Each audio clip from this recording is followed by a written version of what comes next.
official Chinese death toll from the novel coronavirus or nCoV outbreak goes up on Friday, February 7 to 636. Total infections climb past 30,000. China's National Health Commission says there are 73 new deaths and 3,143 new cases of infections. Among those who died Friday is a Chinese doctor, among the first to raise the alert about the coronavirus. Ophthalmologist Li Wenliang warned his colleagues about nCoV as early as December 30, but was later summoned by police for rumor mongering. He contracted the disease while treating a patient and has been hailed a hero by Chinese internet users. In the Philippines, the health department is now probing 215 persons for the virus. Of the 215, 185 are hospitalized, 17 discharged, while 1 has died.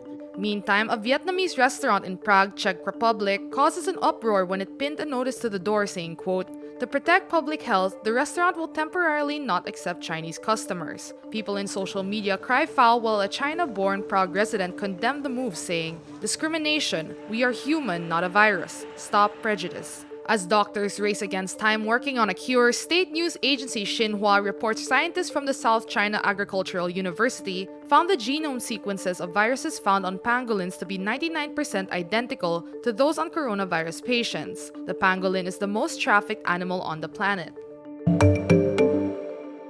Billionaire Enrique Razon wants to get the rest of Manila Water shares. In a disclosure to the Philippine Stock Exchange on Friday, February 7, Manila Water says it received a letter from Razon's Prime Metro Line Holdings, saying it intends to buy off shares of the utility firm at 13 pesos apiece. On Monday, Razon acquired 25% of common shares of the embattled water company and later on got 51% of voting rights on Thursday. Ayala Corporation maintains most of the equity share of Manila Water at 38.6%, but now has voting rights of only 31.6%. The Department of Justice earlier said Razon entering into Manila Water does not stop the review of the concession agreement. The contract review came after Manila Water won a 7.4 billion peso arbitration case over water rates. The company initially sought a middle ground but completely stopped seeking payment from government when Duterte threatened not to recognize its contract extension and effectively end the business by 2022. Manny Pangilinan's Maynilad also won an arbitration case and faced the same threats from Duterte.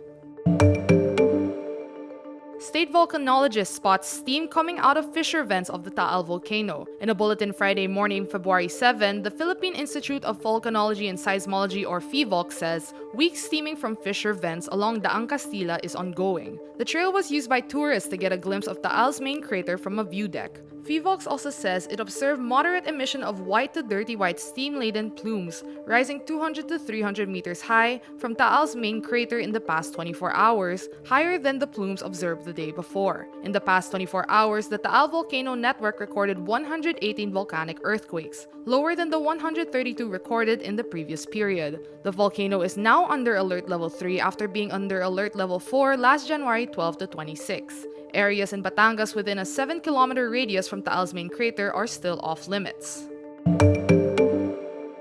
Community journalist Frenchie May Cumpio and 4 other human rights leaders are arrested Friday, February 7 in Tacloban City. Arrested are Mariel Domequil, Alexander Philip Abinguna, Mira Legion, and Marisa Cabaljao. A military report alleges Cumpio and the others were found in identified communist terrorist group safe houses in Tacloban and were arrested for illegal possession of firearms. Cumpio is a correspondent for Altermidya and Eastern Vista.